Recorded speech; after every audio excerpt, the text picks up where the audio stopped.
Front roads நேயர்களுக்கு வணக்கம். இப்போ வந்து தேர்தல் களம் ரொம்பவே பரபரப்பா இருக்குது. தமிழ்நாடு மட்டும் இல்லாம புதுச்சேரி, கேரளா, மேற்கு வங்கம், அசாம் இந்த மாரி மாநிலங்கள்லயும் வந்து ரொம்பவே கூடிய சீக்கிரத்துல சட்டமன்ற தேர்தல் வந்து நடக்க இருக்குது. இந்த தொகுதி பங்கீடு இதெல்லாம் வந்து வாக்குறுதிகள், பிரச்சாரம் இதனால அரசியல் களத்துல ஒரு உச்சகட்ட பரபரப்பு நிலவி வருதுன்னே சொல்லலாம். இப்ப திமுகவை பொறுத்தவரை சென்னை அப்புறம் டெல்டா மண்டலத்துல ரொம்பவே வலிமையோட இருக்கிறாங்க. கருணாநிதியுடைய சென்டிமெண்ட்டை வந்து ஃபாலோ செய்து அவருடைய பேரன் திருவாரூர் தொகுதியில அவர் உதயநிதி வந்து போட்டியிட போறாங்க அப்படின்னு ஒரு செய்தி வந்து வந்திருக்கு. அதோட இல்லாம டெல்டாவில் முக்கிய தலைவர்களை வந்து களம் இறக்கி இருக்கிறாங்க. அதாவது பவர்ஃபுல்லான திட்டத்தோட அவங்க வந்து களம் இறங்கி இருக்கிறாங்கன்னே சொல்லலாம். சட்டமன்ற தேர்தல் அறிவிப்பு வந்து குறுகிய காலம்தான் இருக்குது. ஆட்சியை வந்து தக்க வைப்பதற்காக திமுக கூட்டணியும் ஆட்சியை பிடிப்பதற்கு அதிமுக கூட்டணி பாஜக கூட்டணியும் வந்து ரொம்பவே தீவிரம் காட்டிட்டு வர்றாங்க.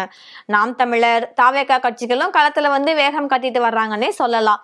கூட்டணிகள் வந்து கிட்டத்தட்ட இறுதி செய்யப்பட்டுடுச்சு, முடிவாயிடுச்சு. 4 முனை போட்டியால இந்த தேர்தல் காலம் வந்து சூடு பிடிக்க தொடங்கி இருக்குது. ஆட்சியை தக்க வைப்பதற்கு திமுக அரசு பல்வேறு முயற்சிகளை வந்து செய்து வருகிறது. அரசு ரீதியாகவும் சரி, கட்சி ரீதியாகவும் சரி, நிறைய நடவடிக்கைகளை வந்து எடுத்து வருகிறது. இப்ப மண்டல வாரியா பிரம்மாண்ட மாநாடுகளை வந்து நடத்தி வருது. அதோட அதிமுக கூட்டணியில இணைவார் அப்படின்னு எதிர்பார்க்கப்பட்ட தேமுதிக அப்புறம் ஓபிஎஸ் இவங்க எல்லாமே வந்து தன் பக்கம் இழுத்துடுச்சு திமுக அரசு. மண்டல வாரியாக தேர்தல் பொறுப்பாளர்களையும் திமுக வந்து நியமிச்சிருக்கு. பொதுவா திமுக அப்படின்னா சென்னை அப்புறம் காவிரி டெல்டா மாவட்டங்கள்ல ஒரு அசைக்க முடியாத சக்தியோட செல்வாக்கோட இருக்கும்.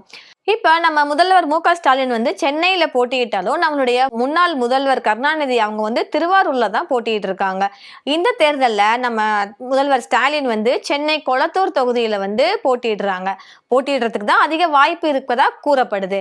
ஆனா உதயநிதி ஸ்டாலின் வந்து தன்னுடைய தாத்தா சென்டிமெண்ட்டை வந்து பின்தொடர உள்ளதா நிறைய தகவல்கள் வெளியாகி இருக்கு. இப்ப வந்து அவரு சென்னை சேப்பாக்கம் திருவல்லிக்கேணி இந்த தொகுதியில வந்து சிட்டிங் எம்எல்ஏவா இருக்காரு.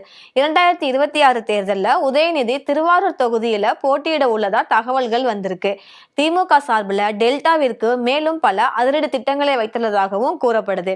இப்ப கடந்த 2021 தேர்தல்ல டெல்டா மாவட்டத்துல மொத்தம் இருக்கிற 33 தொகுதிகள்ல 29 தொகுதிகள்ல திமுக கூட்டணி வந்து வெற்றி பெற்றிருந்துச்சு.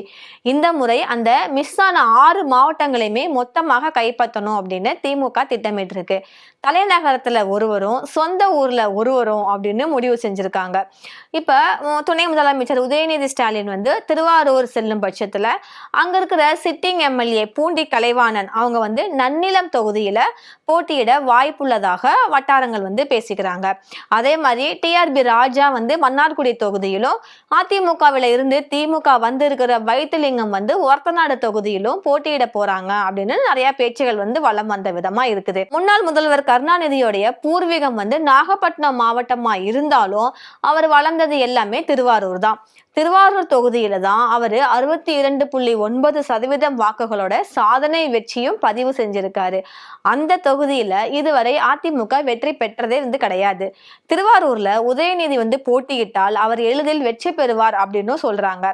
உதயநிதி போட்டியிடுவதால அதோடைய தாக்கம் அந்த மண்டலம் முழுவதுமே இருக்கும் அப்படின்னு அறிவாலயம் வந்து திட்டமிட்டிருக்கு. இப்ப அந்த சொந்த ஊர்ல போட்டியிட போகதா தகவல்கள் வந்து வெளியாகி இருக்குது. இது வந்து டெல்டால இருக்கிற உடன்பிறப்புகள்கிட்ட வந்து ரொம்பவே உற்சாகத்தை ஏற்படுத்தி இருக்குன்னு சொல்லலாம்.